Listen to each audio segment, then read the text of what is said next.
Hello दोस्तों, welcome back to my channel. इस lecture में मैं आपको लूसेंट की बुक हम इंडियन पॉलिटी डिस्कस कर रहे हैं भारतीय संविधान लूसेंट की बुक से। आज 38 नंबर का टॉपिक हम डिस्कस करेंगे।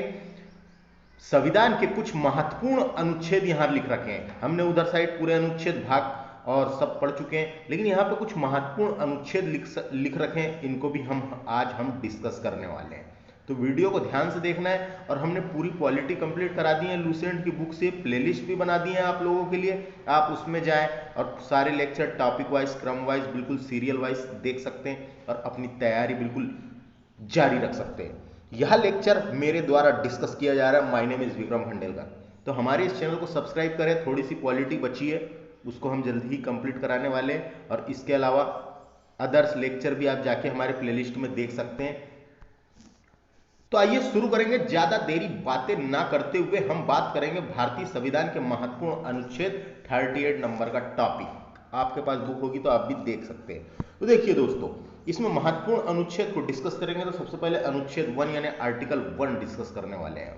आर्टिकल 1 में यह लिख रखा है, यह घोषणा करता है कि भारत राज्यों का संघ है। भारत क्या है? राज्यों का संघ है। यूनियन ऑफ स्टेट है। याद रखना है दोस्तों, क्या है? यूनियन ऑफ स्टेट है। याद रखना, यूनियन शब्द भारतीय संविधान में कनाडा से लिया गया है। और यह घोषणा करता है अनुच्छेद पहला, यानी अनुच्छेद पहले में यह लिख रखा है, भारत अर्थात इंडिया राज्यों का संघ होगा। राज्यों का संघ होगा। समझ में आ गया? राज्यों का संघ होगा। ये कहां लिख रखा है दोस्तों? ये लिख रखा है अनुच्छेद 1, आर्टिकल 1 में लिख रखा हुआ है, भारत अर्थात इंडिया राज्यों का संघ होगा। राज्यों का संघ है, यूनियन ऑफ स्टेट है।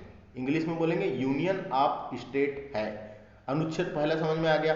अब अनुच्छेद दूसरे की बात करते हैं दोस्तों। हम अनुच्छेद दूसरे की बात करेंगे। अनुच्छेद दूसरे में क्या बताया गया है? नए राज्यों का प्रवेश या स्थापना का प्रावधान दिया गया है। तो अनुच्छेद 2 में क्या है दोस्तों? नए राज्यों के प्रवेश या स्थापना का प्रावधान दिया गया है। यानी संसद को यह अधिकार है कि वह नए राज्यों को भारतीय संघ में प्रवेश कर सकती है। नए राज्यों को भारतीय संघ में प्रवेश कर सकती है। यदि कोई राज्य हमारे से मिलना चाहता है तो उसका भारतीय संघ में प्रवेश कर सकती है। नए राज्यों के प्रवेश व स्थापना का प्रावधान किया गया अनुच्छेद 2 में। संसद को यह अधिकार है कि वह नए राज्यों का भारतीय संघ में प्रवेश कर सकती है। कैसे कर सकती है? आपने देखा होगा पुद्दुचेरी में फ्रांस का उपनिवेश था, तो पुद्दुचेरी हमारे से आके मिल गया। पुद्दुचेरी हमारे में शामिल हो गया 1954 में। उसके अलावा आपने देखा होगा गोवा में पुर्तगालियों का शासन रहा है, पुर्तगालियों का उपनिवेश था। तो 1961 में गोवा भी स्वतंत्र हुआ और गोवा हमसे आके मिल गया है। उसके अलावा आपने सिक्किम के बारे में सुना होगा। सिक्किम में 1975 तक के चोंगेयाल वंश का शासन रहा है। तो सिक्किम भी जो है हमसे आके मिल गया स्वतंत्र होने के बाद, है ना। सिक्किम को भी हमने सिक्किम की स्थापना कर दी, सिक्किम हमसे आके मिल गया। तो ऐसे कुछ राज्य है जो हमसे आके मिले हैं। तो यहां बताया गया कि नए राज्यों का भारतीय संघ में प्रवेश की बात करता है अनुच्छेद 2। नए राज्यों के प्रवेश या स्थापना का प्रावधान दिया गया अनुच्छेद 2 में। इसको डिटेल में मैंने समझाया था दोस्तों जब हम वहां पर भाग 1 पढ़ रहे थे, जब आप वहां भी जाके देख सकते हैं। तो अनुच्छेद पहला राज्यों का संघ है, अनुच्छेद दूसरा नए राज्यों का प्रवेश या स्थापना का प्रावधान है। अब बात करेंगे अनुच्छेद 3 की, आर्टिकल 3। तो आर्टिकल 3 में बताया गया संसद को यह अधिकार है। किसको अधिकार है? संसद विधि द्वारा नए राज्य बना सकती है। संसद को यह अधिकार दिया गया है कि संसद नए राज्यों का गठन, उनकी सीमाओं में परिवर्तन तथा नामों में परिवर्तन करने का अधिकार संसद का होगा। हमने पढ़े थे उधर साइड, संसद 4 तरीके से नए राज्यों का गठन कर सकती है। एक राज्य के 2 टुकड़े करके, एक राज्य के कुछ भाग को अलग करके, और 2 राज्यों के कुछ भागों को आपस में मिलाकर, और 2 राज्यों को आपस में मिलाकर राज्यों का गठन कर सकती है। तो संसद जो है 4 तरीके से नए राज्यों का गठन कर सकती है। मैंने उधर साइड आपको बताया था। तो समझ में आ गया अनुच्छेद 3 में क्या कहा गया है? संसद विधि द्वारा नए राज्य बना सकती है तथा पहले से बने बुनाए राज्यों के क्षेत्रों में, सीमाओं में तथा नामों में परिवर्तन करने का अधिकार संसद का होगा। दोस्तों ये अनुच्छेद 3 में लिख रखा है, इसको याद रखना है। यहाँ पे अनुच्छेद 4 नहीं बताया गया। अनुच्छेद 4 में बोल के बता देता हूँ। अनुच्छेद 4 में वही बताया गया है कि अनुच्छेद 2 और 3 में कोई परिवर्तन करना है तो संसद साधारण बहुमत से कर सकती है, बिना अनुच्छेद 368 के इस्तेमाल किए बिना कर सकती है। साधारण बहुमत से अनुच्छेद 2 और 3 में संसद सुधार कर सकती है, परिवर्तन कर सकती है। अनुच्छेद 4 में ये कहा गया है। अब बात करेंगे अनुच्छेद 5 की। देखो आर्टिकल 5 क्या बताता है। भारतीय यानी संविधान के प्रारंभ होने के समय भारत में रहने वाले सभी व्यक्ति यहाँ के नागरिक होंगे। तो संविधान जब बना था दोस्तों तो उस टाइम पे भारत में रहने वाले सभी व्यक्ति यहाँ के नागरिक होंगे जिनका जन्म भारत में हुआ हो, जिनके पिता या माता भारत के नागरिक हो या संविधान के प्रारंभ के समय भारत में रह रहे होंगे। तो अनुच्छेद 5 आपने पढ़ा होगा। अनुच्छेद 5 से लेकर 11 भाग 2 जो है संविधान का भाग 2 नागरिकता से संबंधित है। अनुच्छेद 5 से लेकर 11 तक के नागरिकता की बात की गई है और यहाँ पे अनुच्छेद 5 बताया गया है। 5 से लेकर 11 तक के नागरिकता संबंधित प्रावधान भारतीय संविधान के भाग 2 में दिए गए हैं। तो 5 से लेकर 11 तक के बात की गई है। अनुच्छेद 11 को मैं आपको बता देता हूँ, इंपॉर्टेंट है। अनुच्छेद 11 इंपॉर्टेंट है। अनुच्छेद 11 इंपॉर्टेंट है। इसके तहत संसद को यह अधिकार है कि वह नागरिकता संबंधित प्रावधान में किसी भी प्रकार का कानून बना सकती है। संसद जो है नागरिकता संबंधित प्रावधान में किसी भी प्रकार का कानून बना सकती है और बनाई हुई है। तो आप देख सकते हैं अनुच्छेद 11 है ना, कौन बना सकती है? संसद। तो इससे इतना ही, आगे चलते हैं हम अनुच्छेद बात करेंगे 53 की। तो देखो दोस्तों हमने पढ़ चुके हैं अनुच्छेद 52 से लेकर 62 तक के राष्ट्रपति के बारे में दिया हुआ है ना। अनुच्छेद 52 से लेकर 62 तक के राष्ट्रपति से संबंधित अनुच्छेद दिए हुए हैं, राष्ट्रपति के बारे में लिख रखा है। तो यहाँ पे 53 है। देखो 52 से लेकर 62 तक दिया हुआ है लेकिन यहाँ 53 है। तो अनुच्छेद 52 में हमने पढ़े थे कि भारत का एक राष्ट्रपति होएगा या होगा, भारत का एक राष्ट्रपति होगा। यहाँ बात की गई है अनुच्छेद 53 की। संघ की कार्यपालिका, केंद्र संघ की कार्यपालिका, जितनी भी कार्यपालिका होती, कार्यपालिका संबंधित शक्ति राष्ट्रपति में निहित होगी, राष्ट्रपति को दी गई है। संघ की कार्यपालिका संबंधित जितनी भी शक्ति है वो राष्ट्रपति में निहित होगी, यह अनुच्छेद 53 में लिख रखा हुआ है। 54 पढ़े थे हमने, राष्ट्रपति निर्वाचित होगा। 53 में कार्यपालिका शक्ति राष्ट्रपति में निहित होगी, है ना। राष्ट्रपति भारतीय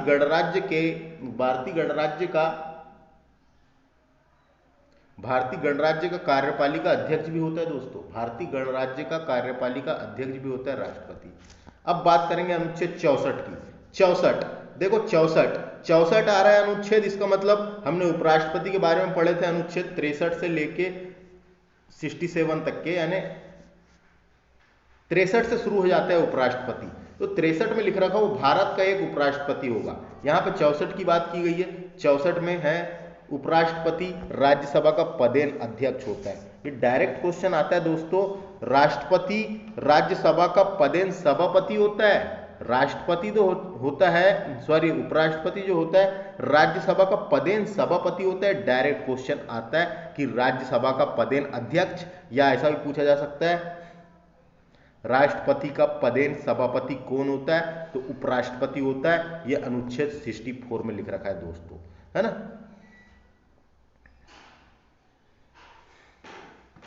अनुच्छेद 64 में लिख रखा है, याद रखना है ना। डायरेक्ट क्वेश्चन आता है इसलिए मैं आपको बता रहा हूं।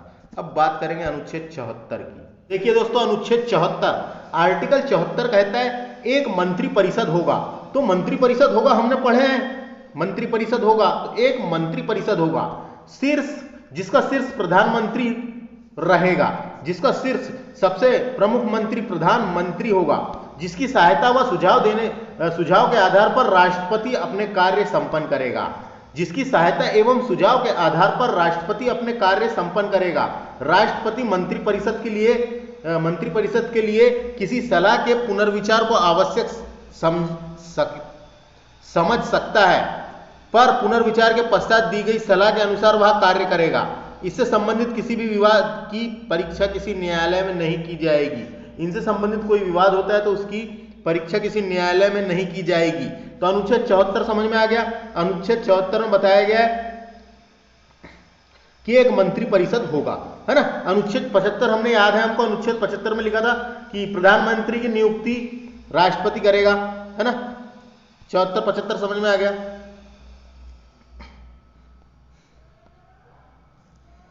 अब देखिए अगला अनुच्छेद है 76। अनुच्छेद 76 हमने पढ़े, महान्यायवादी, राष्ट्रपति द्वारा महान्यायवादी की नियुक्ति की जाएगी। महान्यायवादी अनुच्छेद 76 आर्टिकल 76 में लिख रखा है, देश का सबसे बड़ा विधि अधिकारी, कानूनी अधिकारी महान्यायवादी होता है। प्रथम विधि अधिकारी होता है ये, इसी को एजी कहते हैं, इसी को बोलते हैं क्या, AG, attorney general of India, attorney general इसे ही कहा जाता है। तो अनुच्छेद 76 याद रखना है, राष्ट्रपति द्वारा अटॉर्नी जनरल की नियुक्ति की जाती है, नियुक्ति की जाती है। समझ में आ गया दोस्तों। वैसे एक और अनुच्छेद याद रखिए, अनुच्छेद 165, जिसमें एडवोकेट जनरल, एडवोकेट जनरल ये अटॉर्नी जनरल है 76 में, और 165 में एडवोकेट जनरल है दोस्तों। एडवोकेट जनरल ये भारत के लिए है, और ये एडवोकेट जनरल राज्य के लिए होता है, राज्यपाल के द्वारा नियुक्त किया जाता है। 76 और 165 दोनों को कंपैरिजन में याद रखना है। उसके बाद हम बात करेंगे, अगला अनुच्छेद है, अगला अनुच्छेद क्या है, 78। तो प्रधानमंत्री का यह कर्तव्य होगा कि वह देश के प्रशासनिक एवं विधायी मामलों तथा मंत्रियों के निर्णय से संबंधित राष्ट्रपति को सूचना दे। तो राष्ट्रपति को सूचना देता है कौन, प्रधानमंत्री का यह कर्तव्य होगा। यदि राष्ट्रपति इस प्रकार की सूचना प्राप्त करना आवश्यक समझे, राष्ट्रपति को लगता है कि सूचना प्राप्त करना आवश्यक समझे, तो प्रधानमंत्री का यह कर्तव्य होगा कि देश की प्रशासनिक एवं विधायी मामलों तथा मंत्री परिषद के निर्णय से संबंधित में राष्ट्रपति को सूचना दे। ये लिखा हुआ है अनुच्छेद 78 में। तो अनुच्छेद 78 इंपॉर्टेंट है, हमने उधर साइड कहीं पढ़े नहीं है अनुच्छेद 78, इसको याद रखना है आपको। इसमें सिर्फ प्रधानमंत्री का कर्तव्य बताया गया, क्या कर्तव्य होगा। 78 उधर साइड नहीं लिखा हुआ था, इधर लिखा हुआ है। अनुच्छेद 86 की बात करेंगे। अनुच्छेद 86 में है, इसके अंतर्गत राष्ट्रपति द्वारा संसद को संबोधित करने तथा संदेश भेजने का अधिकार का उल्लेख किया गया है ना। इसके अंतर्गत राष्ट्रपति द्वारा संसद को संबोधित करने, संसद को संबोधित कौन करता है, राष्ट्रपति करता है। इसका उल्लेख अनुच्छेद 86 में किया गया है, तथा संदेश भेजने के अधिकार का उल्लेख किया गया है दोस्तों। 86 में याद रखें।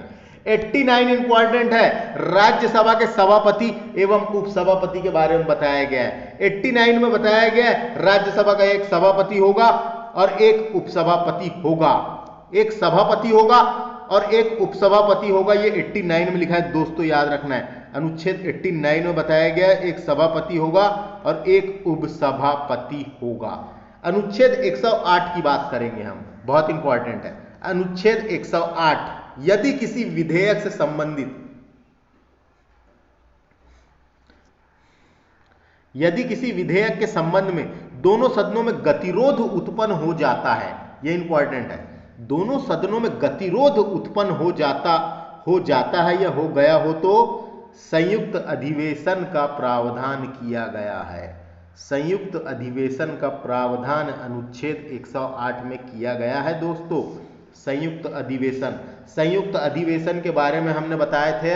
संयुक्त अधिवेशन कौन बुलाता है, राष्ट्रपति बुलाता है। संयुक्त अधिवेशन की अध्यक्षता लोकसभा का अध्यक्ष करता है, और कारण क्या होता है, सदन में गतिरोध होना, सदन में गतिरोध उत्पन्न होना, सदन में गतिरोध उत्पन्न होना, है ना। समझ में आ गया, बस वही है 108 संयुक्त अधिवेशन। 110 की बात करेंगे दोस्तों, धन विधेयक। धन विधेयक मनी बिल को परिभाषित करता है।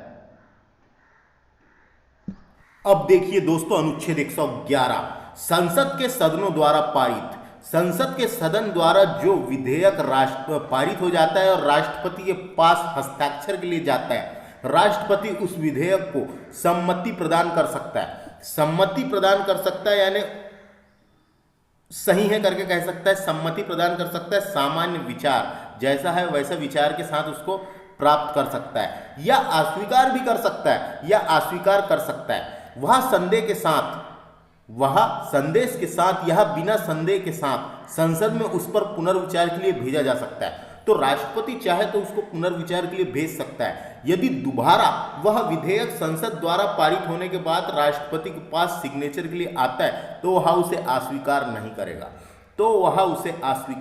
करेगा।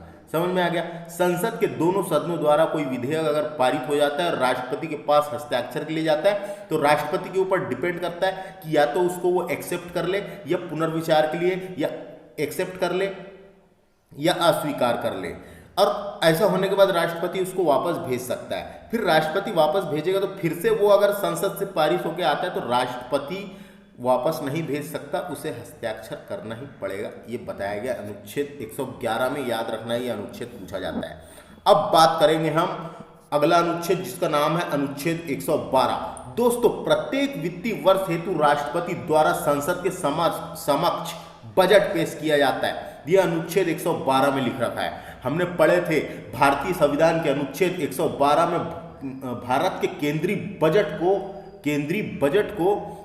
बजट को वार्षिक वित्तीय विवरण के रूप में प्रस्तुत किया जाता है। केंद्रीय बजट को वार्षिक वित्तीय विवरण के रूप में प्रस्तुत किया जाता है, जो कि भारतीय गणराज्य का वार्षिक बजट होता है। दोस्तों, इसमें प्रत्येक वर्ष फरवरी में पेश किया जाता है। भारत के वित्त मंत्री द्वारा संसद में पेश किया जाता है। भारत में जो वित्त मंत्री होता है केंद्र में, भारत के वित्त मंत्री के द्वारा संसद में इसे पेश किया जाता है। समझ में आ गया आपको, है ना। आप तो जानते हैं वित्तीय वर्ष की शुरुआत 1 अप्रैल से होती है। तो और आपको जानकारी के लिए बता दूं, सबसे ज्यादा बार अभी तक के बजट पेश किया है मोरारजी देसाई जब मंत्री थे उस टाइम पे सबसे ज्यादा बार बजट पेश हुआ, 10 बार। अगला अनुच्छेद डिस्कस करेंगे जिसका नाम है अनुच्छेद 123। अनुच्छेद 123 में बताया गया अध्यादेश के बारे में बताया गया दोस्तों, है ना। राष्ट्रपति को संसद के अवकाश यानी राष्ट्रपति को अध्यादेश जारी करने की शक्ति प्रदान करता है अनुच्छेद 123। संसद के अवकाश यानी सत्र नहीं चलने की स्थिति में राष्ट्रपति जी जो है अध्यादेश जारी करते हैं अनुच्छेद 123 के तहत। तो ये अनुच्छेद आपको याद रखना है। याद रखें, राष्ट्रपति के द्वारा अध्यादेश जारी करने की शक्ति अनुच्छेद 123 देता है, और राज्यपाल के द्वारा अध्यादेश जारी करने की शक्ति अनुच्छेद 213 के तहत दी गई है। राष्ट्रपति के द्वारा अनुच्छेद 123, राज्यपाल के द्वारा 213। देखो 2 सामने आ गया, याद रख सकते हैं आप, है ना। संसद का सत्र ना चलने की स्थिति में अध्यादेश जारी किया जाता है। उसकी वो 6 माह तक के होता है, 6 माह उसकी हो सकती है वैधता, क्योंकि संसद का सत्र ना चलने की स्थिति में संसद के सत्र जो होते हैं उसमें उनके बीच की अवधि 6 माह की होती है। तो आप समझ गए। अनुच्छेद 123 याद रखना है। अनुच्छेद 124 की बात करेंगे। हमने अनुच्छेद 124 भी पढ़ चुके हैं। इसके अंतर्गत सर्वोच्च न्यायालय के गठन का वर्णन किया गया है दोस्तों।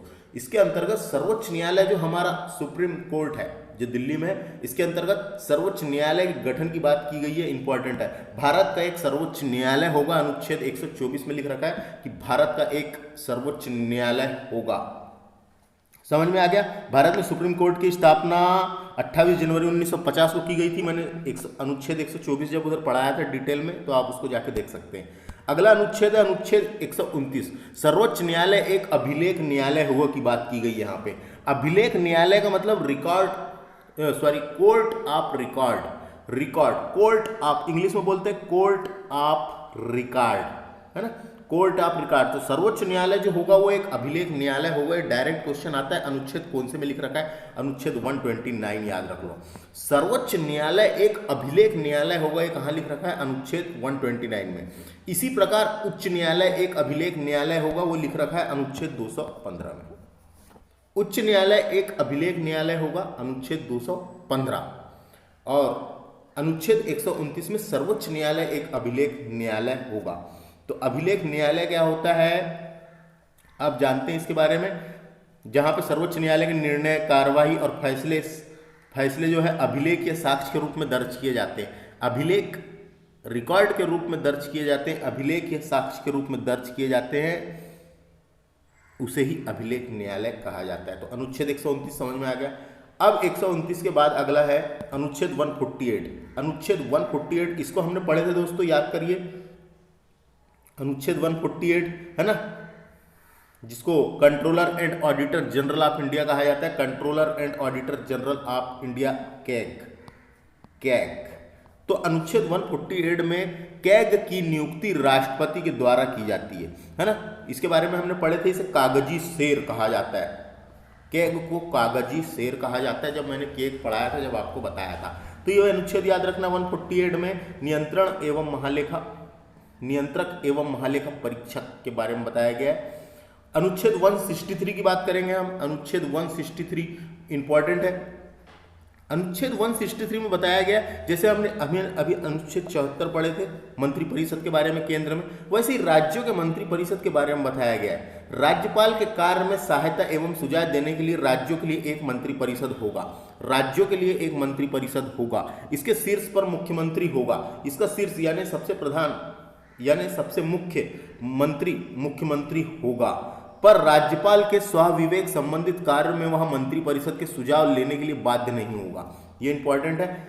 राज्यपाल के स्वाविवेक संबंधित कार्य में मंत्रिपरिषद के सुझाव लेने के लिए वह बाध्य नहीं होगा, मुख्यमंत्री बाध्य नहीं होगा। तो जैसे हमने पढ़े थे अनुच्छेद 74 जिसमें मंत्रिपरिषद के बारे में बताया गया था केंद्र में, वैसे ही राज्य में मंत्रिपरिषद के लिए है अनुच्छेद 163, याद रखना है इसको। अगला अनुच्छेद 169।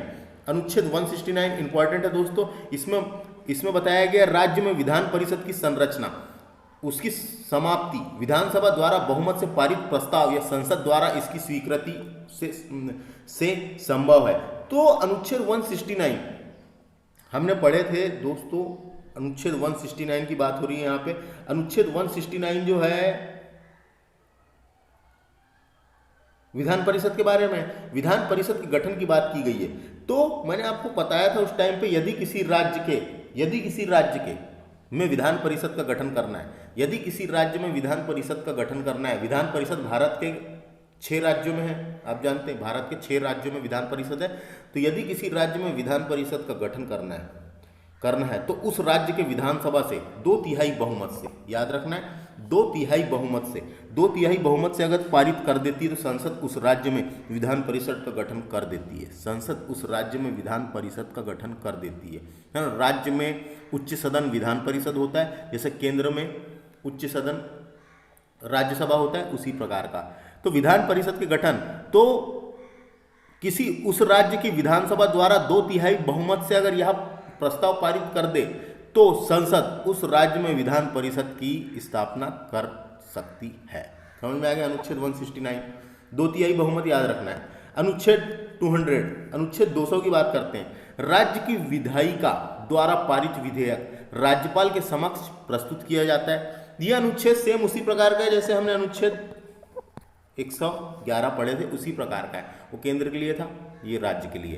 तो राज्य की विधायिका द्वारा पारित विधेयक राज्यपाल के समक्ष प्रस्तुत किया जाता है। वह अपनी सहमति दे सकता है, राज्यपाल अपनी सहमति दे सकता है या उसे अस्वीकार भी कर सकता है। वह विधेयक संदेह के साथ या बिना संदेह के पुनर्विचार हेतु विधायिका को वापस भेज सकता है। राज्यपाल संदेह के साथ या बिना संदेह के साथ पुनर्विचार के लिए विधायिका को वापस भेज सकता है, पर पुनर्विचार के बाद दोबारा विधेयक आ जाने पर उसे अस्वीकार नहीं कर सकता। जो राज्यपाल है उसे अस्वीकार नहीं कर सकता। इसके अतिरिक्त वह विधेयक को राष्ट्रपति के पास विचार के लिए भी भेजा जा सकता है। तो समझ में आया आपको, विचार के लिए फिर से भेजा जा सकता है। इसके अतिरिक्त वह विधेयक को राष्ट्रपति के पास विचार के लिए भेज सकता है। यहाँ पे ये पावर दी गई है कि अतिरिक्त वह विधेयक को राष्ट्रपति के पास विचार के लिए भेज सकता है। समझ में आया। 200 के बाद बात करेंगे हम, अगला है अनुच्छेद 213।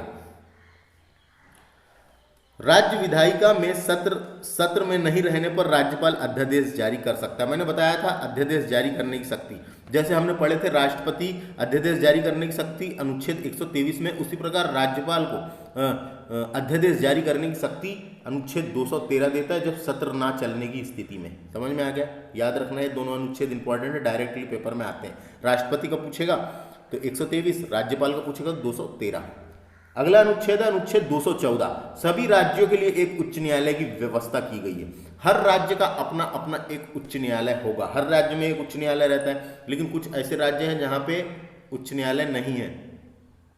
कुछ ऐसे राज्य हैं जहाँ पे उच्च न्यायालय नहीं है तो वो किसी दूसरे के क्षेत्र अधिकार के अंतर्गत आते हैं। तो कौन सा किस क्षेत्र अधिकार के अंतर्गत, क्षेत्राधिकार के अंतर्गत आता है, ये भी आपको याद रखना है दोस्तों, पेपर में आता है। उच्च न्यायालय वाला जो टॉपिक मैंने पढ़ाया था उसको आप जाके देख सकते हैं। अगला अनुच्छेद है अनुच्छेद 226। अनुच्छेद 226 इंपॉर्टेंट है। मूल अधिकारों के प्रवर्तन के लिए उच्च न्यायालय को लेख जारी करने की शक्ति प्रदान करता है। लेख जारी करने की शक्ति प्रदान करता है दोस्तों, रिट जारी करने की शक्ति। उच्च न्यायालय को रिट जारी करने की शक्ति कहां पे दी गई है? अनुच्छेद 226। डायरेक्ट क्वेश्चन आता है ना। अनुच्छेद 32 तो हमने पढ़ चुके हैं दोस्तों। अनुच्छेद 32 जो सर्वोच्च न्यायालय को रिट जारी करने की शक्ति प्रदान करता है, लेकिन यहां पे बात हो रही है अनुच्छेद 226 की। अनुच्छेद 226 तो 32 और 226 दोनों याद कर रखना है। 32 सर्वोच्च न्यायालय को और अनुच्छेद 226 ये उच्च न्यायालय को लेख जारी करने की शक्ति देता है, रिट जारी करने की शक्ति देता है, जिसके बारे में भी हमने उधर साइड पढ़ चुके हैं। अनुच्छेद 233 की बात करेंगे। जिला न्यायाधीशों की नियुक्ति राज्यपाल द्वारा। जिला न्यायाधीश, जिले में जो न्यायाधीश होते हैं उनकी नियुक्ति कौन करता है दोस्तों? तो जिला न्यायाधीशों की नियुक्ति राज्यपाल द्वारा उच्च न्यायालय के परामर्श से की जाती है।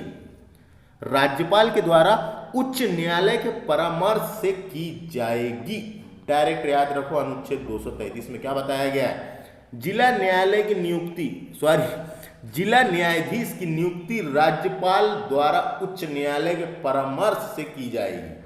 उच्च न्यायालय के परामर्श से की जाएगी। तो समझ में आ गया। अब अगला अनुच्छेद डिस्कस करेंगे, अनुच्छेद 235। उच्च न्यायालय का नियंत्रक अधीनस्थ न्यायालय पर होगा। देखो दोस्तों, अनुच्छेद 235 उच्च न्यायालय का नियंत्रण अधीनस्थ न्यायालय पर रहेगा। अधीनस्थ न्यायालय यानी जितने भी क्षेत्र में जो न्यायालय आएंगे उच्च न्यायालय के अंतर्गत, अधीनस्थ न्यायालय या किसी के अधीन या नीचे रहने वाले न्यायालय। अधीनस्थ का मतलब होता है किसी के अधीन या नीचे रहने वाले न्यायालय। अधीनस्थ का मतलब होता है किसी के अधीन या नीचे रहने वाले न्यायालय, या नीचे रहने वाले, उसका मतलब होता है नीचे रहने वाले। तो जो भी न्यायालय है वो उच्च न्यायालय के नियंत्रण में आएंगे, याद रखना है। अनुच्छेद 235। अगला है अनुच्छेद 239। केंद्र शासित प्रदेशों का प्रशासन राष्ट्रपति द्वारा होगा। हमने पढ़े हैं केंद्र शासित प्रदेशों का जो प्रशासन होता है वो राष्ट्रपति के द्वारा होता है। वहां यानी वहां यदि उचित समझे तो बगल के किसी राज्यपाल को, बगल के किसी राज्य के राज्यपाल को उसके प्रशासन का दायित्व सौंप सकता है, उसके प्रशासन का दायित्व सौंप सकता है, या एक प्रशासक की नियुक्ति भी कर सकता है, या एक प्रशासक की नियुक्ति भी कर सकता है। हमने पढ़े हैं दोस्तों, प्रशासक कहां पर है? चंडीगढ़ के प्रशासक को मुख्य आयुक्त कहा जाता है, मुख्य आयुक्त कहा जाता है ना। चंडीगढ़ में प्रशासक है, चंडीगढ़ पंजाब यहां पे प्रशासक है। बाकी अंडमान निकोबार, दिल्ली, पुदुचेरी में प्रशासकों को उपराज्यपाल कहा जाता है। ये मैंने पढ़ाया था आपको जब केंद्र शासित प्रदेश पढ़ रहे थे, जब अंडमान निकोबार, दिल्ली और पुदुचेरी के प्रशासकों को उपराज्यपाल कहा जाता है, जबकि चंडीगढ़ और पंजाब के प्रशासक को मुख्य आयुक्त कहा जाता है। तो ये पढ़े हैं दोस्तों हमने, समझ में आ गया। दादर और नागर हवेली का प्रशासक, दमन और दीव का प्रशासक एक ही होता है, समझ ये आ गया, कोई दिक्कत नहीं। अगला चलते हैं अनुच्छेद 243। इसमें अनुच्छेद 243 इंपॉर्टेंट है दोस्तों, बहुत बार पूछा जाता है अनुच्छेद 243। इसमें पंचायत एवं नगरपालिका के गठन, इसमें पंचायत एवं नगरपालिका के गठन का प्रावधान दिया गया है। उनकी संरचना कैसी होगी उसके बारे में बताया गया है, उसमें कितना आरक्षण दिया जाएगा वो है, और उसकी शक्तियां, जो पंचायत और नगरपालिकाओं की शक्तियों के बारे में बताया गया।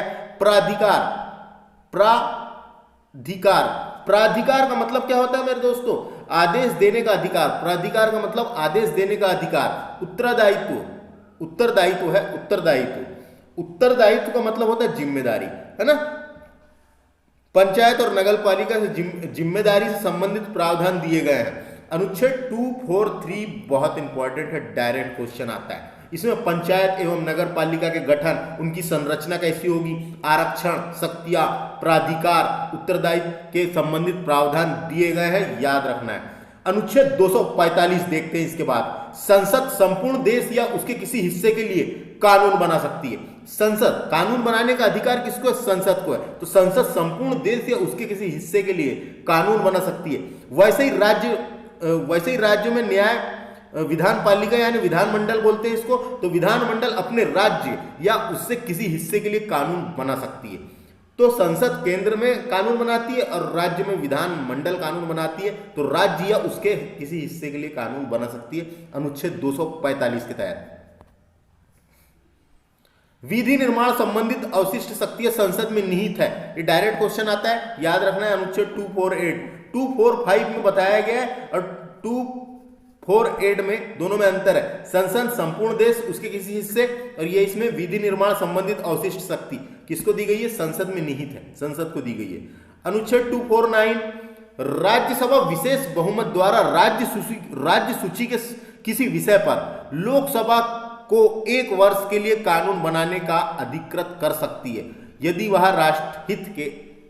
राष्ट्रहित में आवश्यक समझे।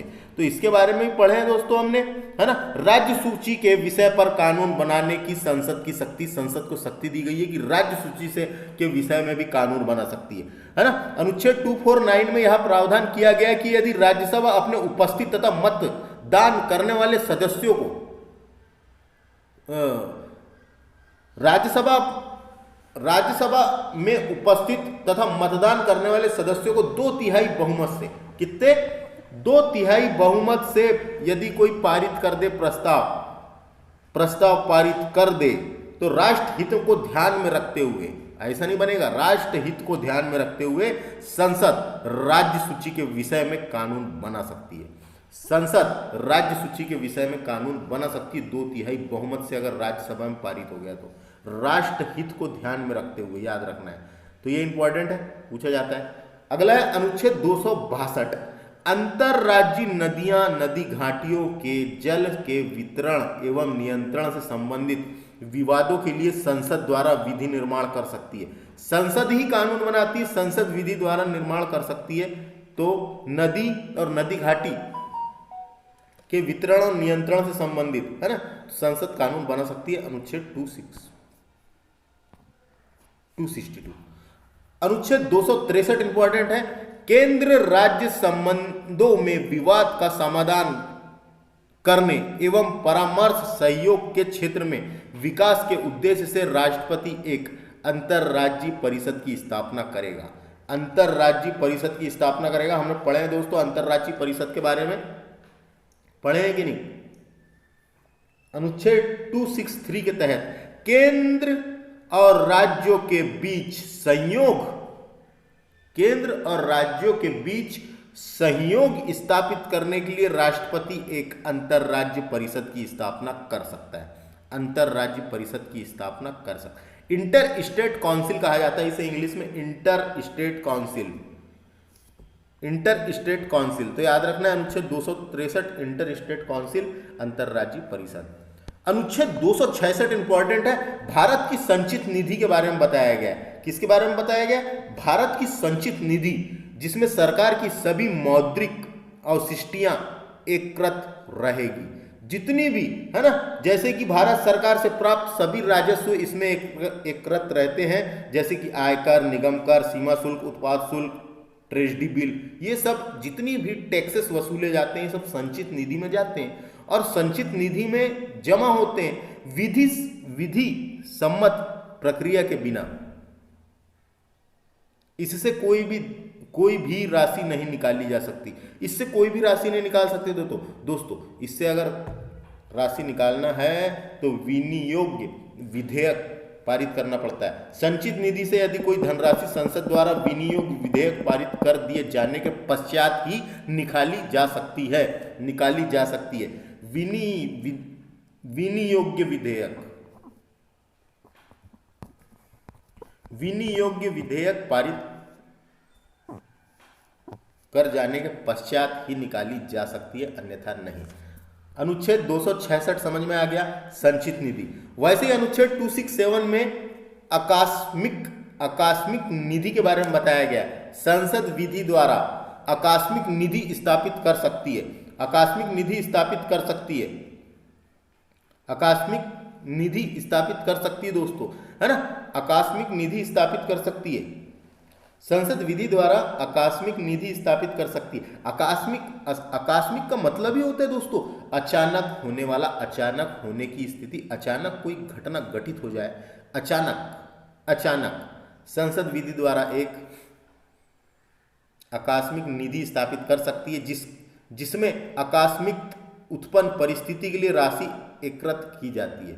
इसमें राशि निकाल के रखी जाती है, ये राशि भी संचित निधि से ही निकाल के रखी जाती है, लेकिन ये कुछ विशेष परिस्थिति में अचानक पैसे की अगर जरूरत पड़ गई देश में तो इससे निकाला जाता है दोस्तों। क्योंकि संचित निधि से निकालने के लिए थोड़ी सी प्रोसीजर 10-15 दिन लग जाते हैं, पारित होगा, लेकिन ये आकस्मिक निधि से डायरेक्ट सिग्नेचर राज्यपाल या राष्ट्रपति के सिग्नेचर से पैसा निकाला जा सकता है। मान लो जैसे कोरोना की दवा के लिए पैसे की तुरंत जरूरत पड़ रही थी तो सीधे सिग्नेचर के द्वारा ही, राष्ट्रपति या राज्यपाल के सिग्नेचर के द्वारा ही राज्य में या केंद्र में पैसे निकाले जा सकते हैं, इसमें पैसे जमा होते हैं। समझ में आ गया?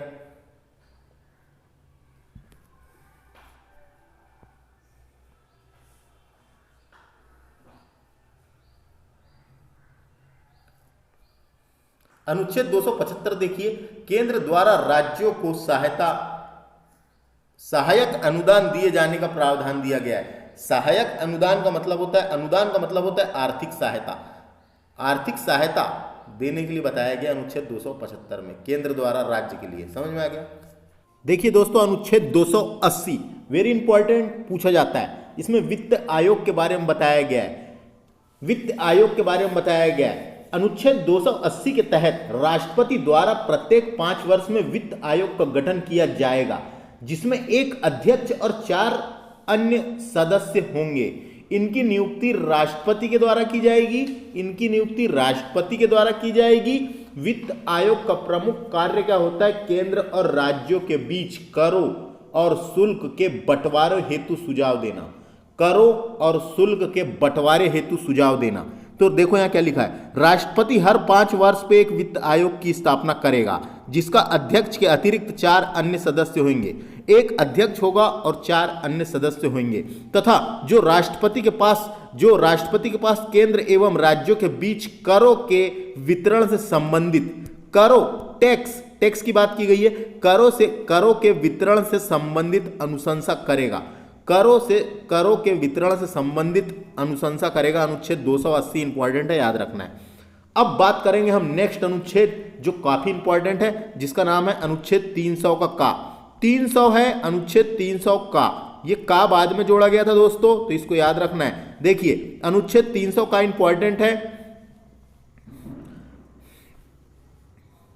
आपको जानकारी के लिए मैं बता दूं, पहले मौलिक अधिकार की संख्या जो हमारे मूल अधिकार है, इनकी संख्या 7 थी, किंतु एक ऐसा था जिसका नाम था संपत्ति का अधिकार। संपत्ति का अधिकार अनुच्छेद 31, संपत्ति का अधिकार कहां दिया हुआ था? अनुच्छेद 31 जो हमारा एक मौलिक अधिकार था। तो संपत्ति के अधिकार अनुच्छेद 31 को निरस्त कर दिया गया, उसको डिलीट कर दिया गया, निरस्त कर 44वें संविधान संशोधन 1978 के द्वारा 44वां संविधान संशोधन किया गया था। 44वें संविधान संशोधन 1978 के द्वारा उसे निरस्त कर अनुच्छेद 300A में जोड़ दिया गया है। कानूनी अधिकार बनाकर, विधि अधिकार बनाकर अनुच्छेद 300A में जोड़ दिया गया है। इस प्रकार मौलिक अधिकारों की संख्या 6 हो गई है, एक को हटा दिया गया, हटा के कहां जोड़ा गया? अनुच्छेद 300A में। तो यही वाला अनुच्छेद जो हम पढ़ने वाले हैं, इसमें क्या जोड़ा गया है? राज्य किसी भी व्यक्ति को उसकी संपत्ति से वंचित नहीं करेगा। पहले ऐसा प्रावधान मूल अधिकार के अंतर्गत था, अनुच्छेद 31 में था, अनुच्छेद 31 में था दोस्तों, अनुच्छेद 31 में था। ये खानदानी संपत्ति से रिलेटेड है दोस्तों। जो खानदानी संपत्ति होती थी, जैसे कि पिता के 4 संतान तो बराबर बटेगी वाला था, वही वाली थी। तो पहले क्या था? पहले कानूनी अधिकार नहीं था, पहले मौलिक अधिकार था, लेकिन अब उसको कानूनी अधिकार बना दिया गया है। तो संविधान के 44वें संविधान संशोधन 1978 के द्वारा अनुच्छेद 300 का में एक ऐसा सामान्य वैधानिक कानूनी अधिकार के रूप में अवस्थित किया गया है, जोड़ दिया गया है, अवस्थित किया गया है। तो संपत्ति का अधिकार एक कानूनी अधिकार है, विधि अधिकार है, याद रखना है। कहाँ पे रखा गया? अनुच्छेद 300 का में। समझ आ जाएगा, कोई दिक्कत नहीं है। कोई भी क्वेश्चन घुमा फिरा के पूछे जा सकते हैं, बनना चाहिए आपको। अब बात करेंगे अनुच्छेद 312। अनुच्छेद 312 में बताया गया है राज्यसभा विशेष बहुमत द्वारा, जो राज्यसभा है उच्च सदन, विशेष बहुमत द्वारा नई अखिल भारतीय सेवाओं की स्थापना कर सकती है।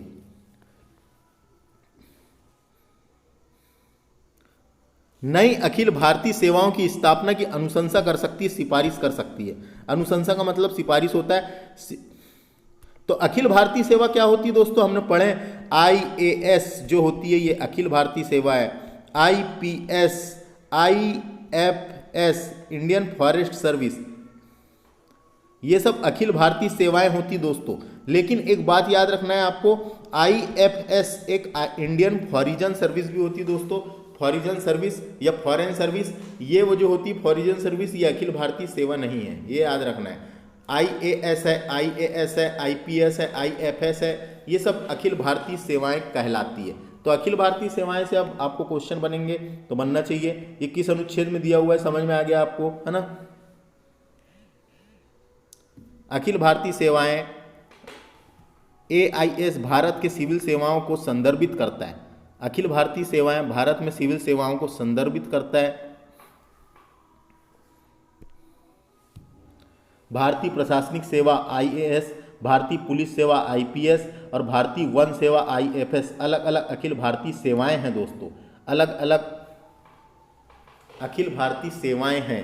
IAS और IPS के मामले में अधिकारियों की भर्ती संघ लोक सेवा आयोग UPSC के द्वारा की जाती है। समझ में आ गया? नेक्स्ट अनुच्छेद डिस्कस करेंगे। देखिए दोस्तों, नेक्स्ट आर्टिकल है अनुच्छेद 315। अनुच्छेद 315 में बताया गया UPSC संघ लोक सेवा आयोग की स्थापना। संघ एवं राज्य के लिए एक लोक सेवा आयोग की स्थापना की जाएगी। संघ के लिए संघ लोक सेवा आयोग और राज्यों के लिए अपने अपने लोक सेवा आयोग होंगे, की जाएगी, स्थापना की जाएगी। अनुच्छेद 315 याद रख लीजिए, डायरेक्ट पूछा जाता है। अनुच्छेद 324 इंपॉर्टेंट है दोस्तों, जिसमें चुनाव आयोग की बात की गई है। चुनाव आयोग भारत का एक निर्वाचन आयोग होगा, चुनाव आयोग होगा, जो राष्ट्रपति, उपराष्ट्रपति, लोकसभा, राज्यसभा, विधानसभा, विधान परिषद के निर्वाचन का कार्य करेगा। निर्वाचन आयोग के सदस्यों की नियुक्ति राष्ट्रपति के द्वारा की जाती है दोस्तों। एक मुख्य निर्वाचन आयुक्त और 2 अन्य निर्वाचन आयुक्त होते हैं। तो चुनाव आयोग के बारे में देखते हैं हम यहाँ पे, अनुच्छेद 324। चुनाव के पर्यवेक्षण, निर्देशन एवं नियंत्रण संबंधित समस्त शक्तियां चुनाव आयोग में निहित होगी। चुनाव आयोग में निहित होगी, अनुच्छेद 324 याद रख लीजिए आप। अब बात करेंगे अनुच्छेद 326 की। 326 इंपॉर्टेंट है। लोकसभा तथा विधानसभाओं के चुनाव में वयस्क मताधिकार के आधार पर होगा। वयस्क का मतलब क्या है यहाँ पे? वयस्क, वर्तमान में वयस्क माना जाता है 18 साल वालों को, है ना। देखिए क्या होता है, ये वाला अनुच्छेद इंपॉर्टेंट है दोस्तों। क्या हुआ था जब संविधान बन के तैयार हुआ था, यानी मूल संविधान में वयस्क मताधिकार की आयु 21 वर्ष रखी गई थी। वयस्क मताधिकार की आयु 21 वर्ष रखी गई थी। किंतु क्या हुआ दोस्तों, 61वां संविधान संशोधन की बात करते हैं। 61वां संविधान संशोधन 1989 के द्वारा राजीव गांधी के काल की बात है। राजीव गांधी प्रधानमंत्री थे उस टाइम पे। तो राजीव गांधी के काल में इसे घटाकर 18 वर्ष कर दी गई। कौन सा संविधान संशोधन? 61वां संविधान संशोधन 1989 के द्वारा राजीव गांधी के काल में वयस्क मताधिकार की आयु 21 वर्ष से घटाकर 18 वर्ष कर दी गई। याद रखना है आपको। समझ में आ गया? अनुच्छेद 326 में बताया गया लोकसभा और विधानसभा के चुनाव में वयस्क मताधिकार के आधार पर होगा। वयस्क मताधिकार 61वां संविधान संशोधन, पहले 21 थी, वर्तमान में 18 है।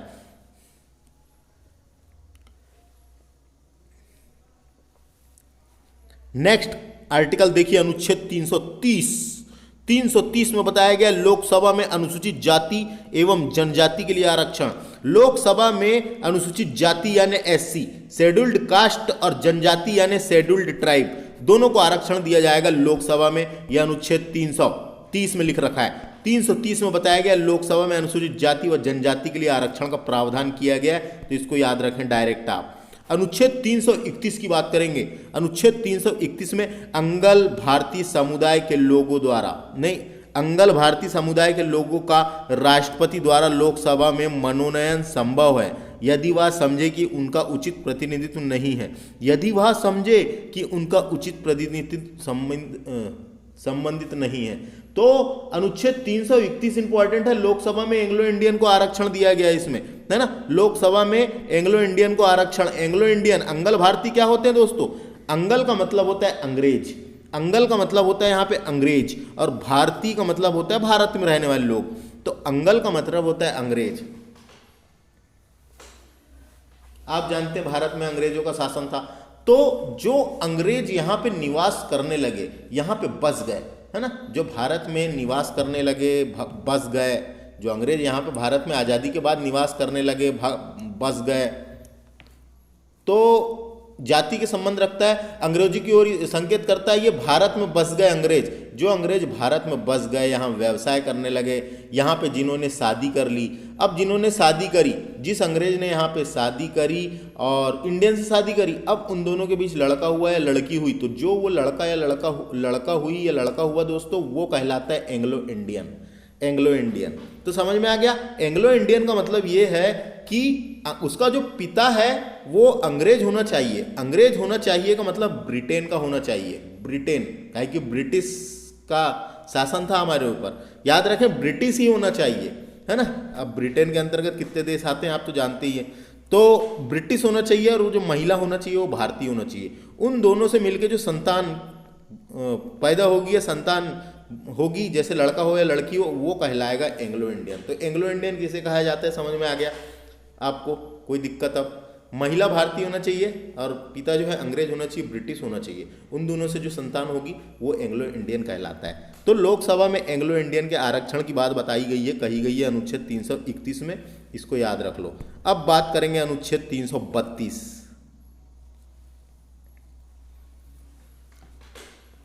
332 में देखिए, अनुसूचित जाति एवं जनजाति के विधानसभा में आरक्षण का प्रावधान। तो एससी और एसटी के लिए विधानसभा में आरक्षण का प्रावधान अनुच्छेद 332। विधानसभा में एसटी और एससी के लिए आरक्षण 332 अनुच्छेद इंपॉर्टेंट है। अनुच्छेद 333 इंपॉर्टेंट है दोस्तों। इसके बाद अनुच्छेद 333, अंगल भारतीय समुदाय के लोगों को विधानसभा में मनोनयन। तो विधानसभा में भी मनोनयन किया जाता है, नॉमिनेट किया जाता है एक को, है ना। तो आपने पढ़े होंगे, आप अपने अपने राज्य के पढ़ते हैं तो अंगल भारतीय समुदाय के लोगों का विधानसभा में मनोनयन, नॉमिनेट की बात कही गई है। दोस्तों अगला अनुच्छेद है अनुच्छेद 335, इंपॉर्टेंट है 335। अनुसूचित जाति एवं जनजाति एवं अन्य पिछड़े वर्गों के लिए विभिन्न सेवाओं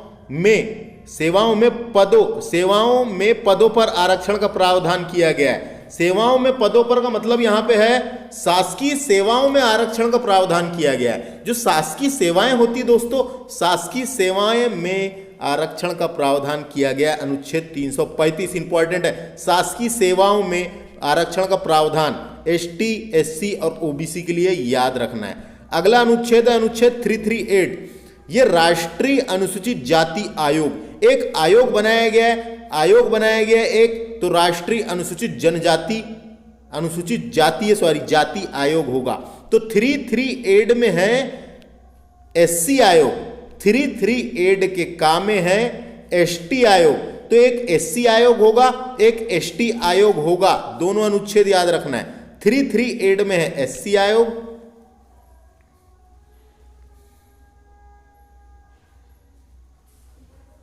और 338 के काम में है एसटी आयोग। उसके बाद 340 में है पिछड़ा वर्ग आयोग यानी ओबीसी का आयोग, है ना। तो ओबीसी के लिए भी आयोग बनाया गया है। समझ में आ गया? बहुत आसान है। यह अनुच्छेद डायरेक्टली पेपर में पूछ लिए जाते हैं दोस्तों, तो आपको याद रखना है। अब आगे देखिए दोस्तों, नेक्स्ट अनुच्छेद है अनुच्छेद 343, 343। संघ की आधिकारिक भाषा देवनागरी लिपि में लिखी गई हिंदी होगी। हमने पढ़े हैं, अनुच्छेद 343 में लिख रखा है संघ की भाषा हिंदी, देश की राजभाषा हिंदी एवं लिपि देवनागरी होगी। तो ये अनुच्छेद याद रखना है, डायरेक्टली पूछा जाता है। आधिकारिक भाषा का मतलब है ऑफिशियल लैंग्वेज, राज्य भाषा, याद रखना है दोस्तों, राज्य भाषा। राजभाषा, देश की राजभाषा क्या है? हिंदी। राष्ट्रभाषा नहीं है, राज्य भाषा। राष्ट्रभाषा कोई संवैधानिक शब्द नहीं है, बल्कि यह प्रयोगात्मक व्यवहारिकता और जन मान्यता प्राप्त शब्द है राष्ट्रभाषा। तो यहाँ पे राज्य भाषा पूछेगा तो आपको हिंदी लगाना है। तो देश संघ की आधिकारिक भाषा देवनागरी लिपि में लिखी गई हिंदी होगी। नेक्स्ट अनुच्छेद देखिए, अनुच्छेद 347 इंपॉर्टेंट है। यदि किसी राज्य में पर्याप्त संख्या में लोग किसी भाषा को बोलते हों, यदि मान लो किसी राज्य में पर्याप्त संख्या में लोग किसी भाषा को बोलते हों और उनकी आकांक्षा हो कि उनके द्वारा बोली जाने वाली भाषा को मान्यता दी जाए, तो इसकी अनुमति राष्ट्रपति दे सकता है। इसकी अनुमति राष्ट्रपति दे सकता है, यह बताया गया अनुच्छेद 347 में।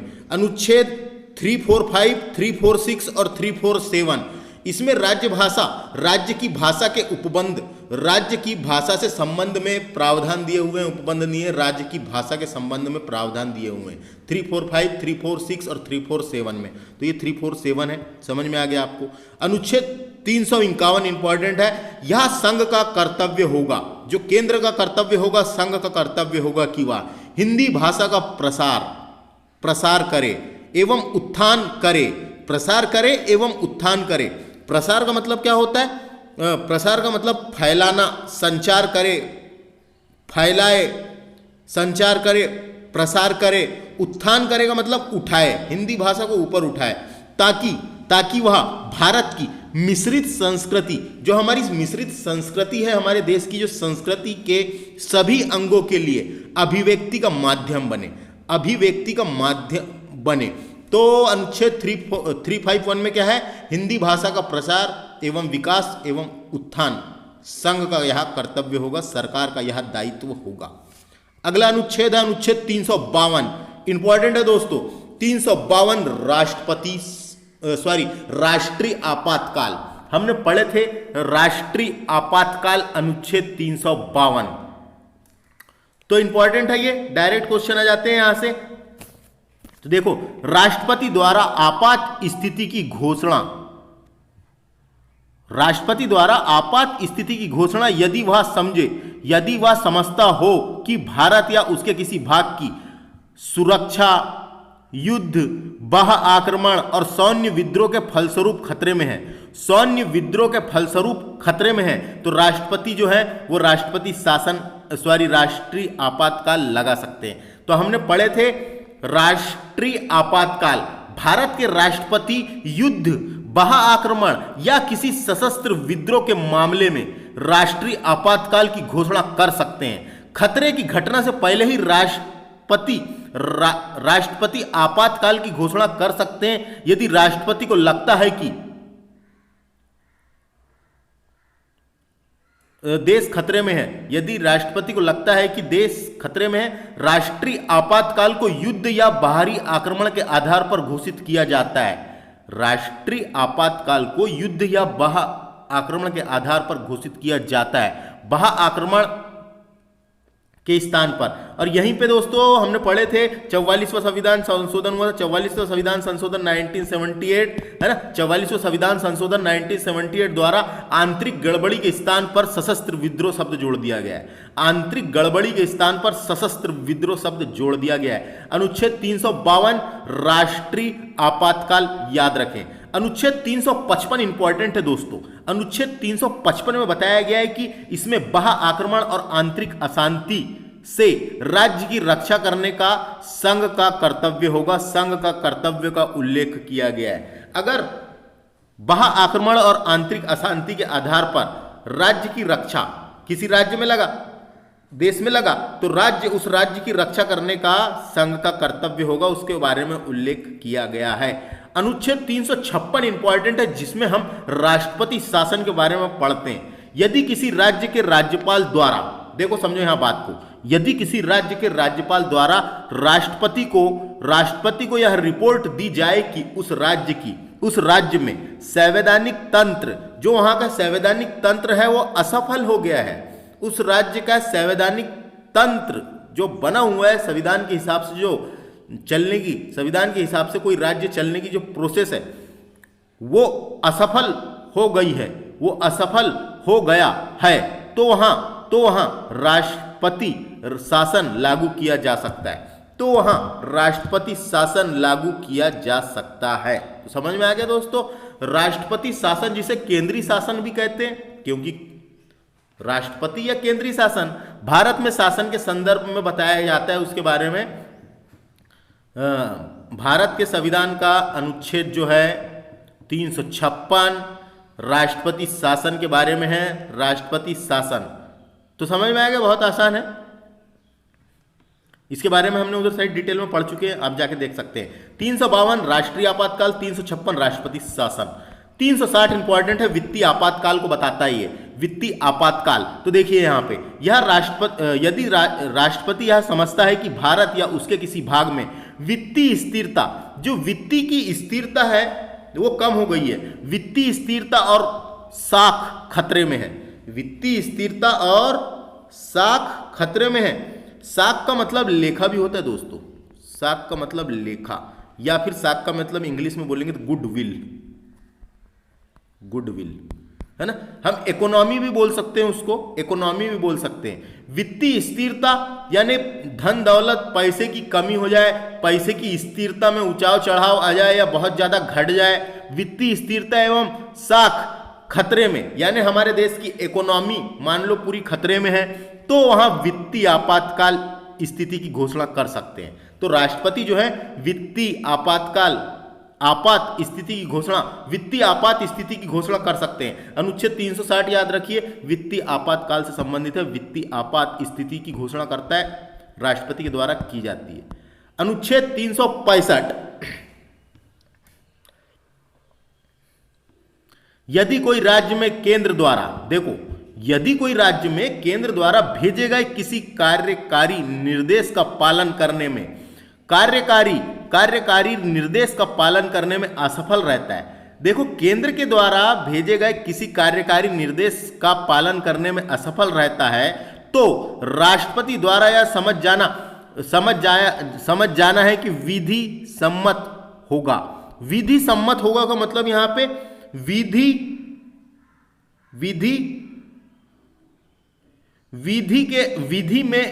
के अनुमति से यह विधि सम्मत होगा, यानी विधि सम्मत का मतलब अनुमति भी होता है दोस्तों, यानी विधि की ये अनुमति होगी, समझो है ना। यह समझ जाएगा, यानी राष्ट्रपति द्वारा यह समझा जाएगा कि विधि की यह अनुमति है राष्ट्रपति को होगी कि उस राज्य में संविधान तंत्र के अनुरूप प्रशासन चलाने की स्थिति नहीं है। संविधान तंत्र, संविधान के हिसाब से प्रशासन चलाने की स्थिति नहीं है, तो वहां राष्ट्रपति शासन लागू किया जा सकता है, तो वहां भी राष्ट्रपति शासन लागू किया जा सकता है। अनुच्छेद 365 इंपॉर्टेंट है दोस्तों।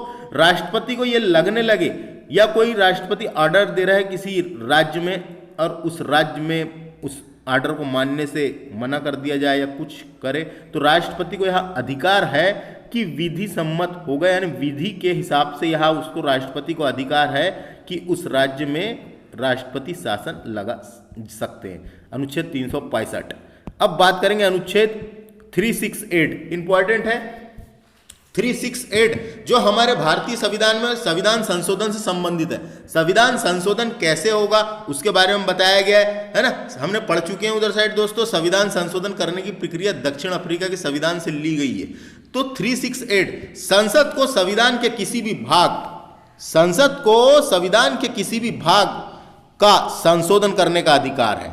तो हमने पढ़े संविधान में संशोधन करने का अधिकार संसद को है ना। संविधान में संशोधन करने का अधिकार संसद को है।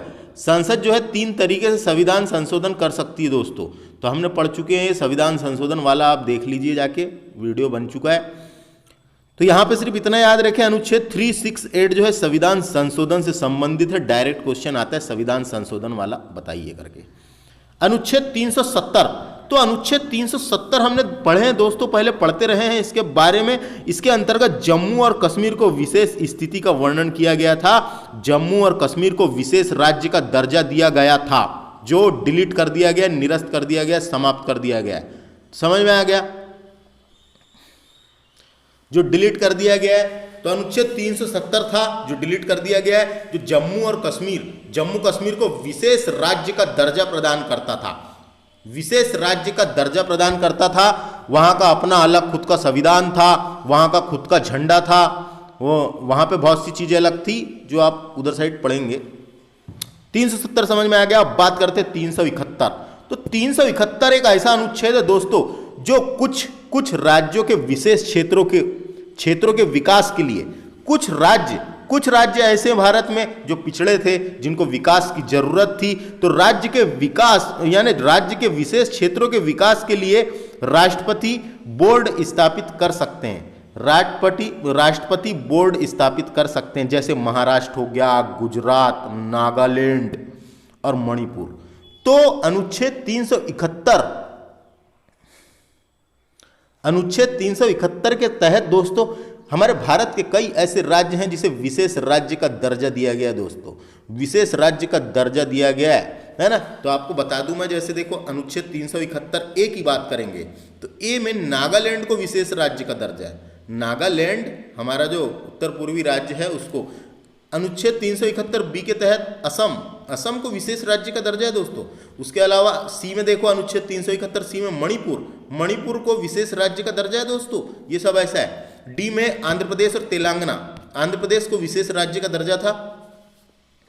एफ में सिक्किम को है, एच में अरुणाचल प्रदेश को है, आई में गोवा को है, जे में कर्नाटक को है। तो ये आप देख सकते हैं। तो समझ में आ गया दोस्तों। अनुच्छेद 371 जो है संविधान का अनुच्छेद 371 महाराष्ट्र और गुजरात राज्य के लिए है दोस्तों। महाराष्ट्र और गुजरात राज्य के लिए बनाया गया है, और कुछ राज्य के लिए भी है। महाराष्ट्र और गुजरात राज्य के लिए है बोल सकते हैं। तो अनुच्छेद 371 में गुजरात, महाराष्ट्र, गोवा और आंध्र प्रदेश के लिए भी कुछ मामलों में विशेष उपबंध दिए गए हैं। राज्यों को विशेष राज्य उनकी जनजाति संस्कृति को संरक्षण प्रदान करता है। जो विशेष राज्य का जो दर्जा है ये जनजाति संस्कृति को संरक्षण प्रदान करता है, अनुच्छेद 371। अगला अनुच्छेद है अनुच्छेद 394 का 394। राष्ट्रपति अपने अधिकार के अंतर्गत इस संविधान का हिंदी भाषा में अनुवाद करेगा। इस संविधान का हिंदी भाषा में अनुवाद क्या है? संविधान जब बना था वो अंग्रेजी में तैयार हुआ था उस टाइम पे, तो उसका बाद में हिंदी में अनुवाद किया गया था। संविधान जब शुरू में बना था तो अंग्रेजी भाषा में बना था, फिर उसका हिंदी भाषा में अनुवाद किया गया, तो उसके लिए भी एक अनुच्छेद बनाया गया। राष्ट्रपति अपने अधिकार के अंतर्गत संविधान का हिंदी भाषा में अनुवाद करेगा। अब बात करेंगे अनुच्छेद 395। लास्ट अनुच्छेद है ये। जब संविधान बनके तैयार हुआ था, मूल संविधान में 395 अनुच्छेद थे। तो इसमें क्या बताया गया है? भारतीय स्वतंत्रता अधिनियम जो आया था 1947 में, जिससे भारत को आज़ादी दी गई थी, भारतीय स्वतंत्रता अधिनियम 1947, भारत सरकार अधिनियम 1953, इसके अन्य पूरक अधिनियम बोला है यहाँ पे, यानी पूरा करने वाले अधिनियम जो पहले भारत को पूरा करते थे, पूरा करने वाले अधिनियम,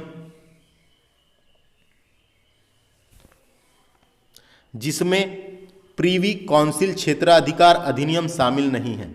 इसमें जो है प्रीवी काउंसिल क्षेत्राधिकार अधिनियम शामिल नहीं है, यह रद्द किए जाते हैं। तो पुराने अधिनियम पूरे रद्द किए गए हैं अनुच्छेद 395 के अंतर्गत।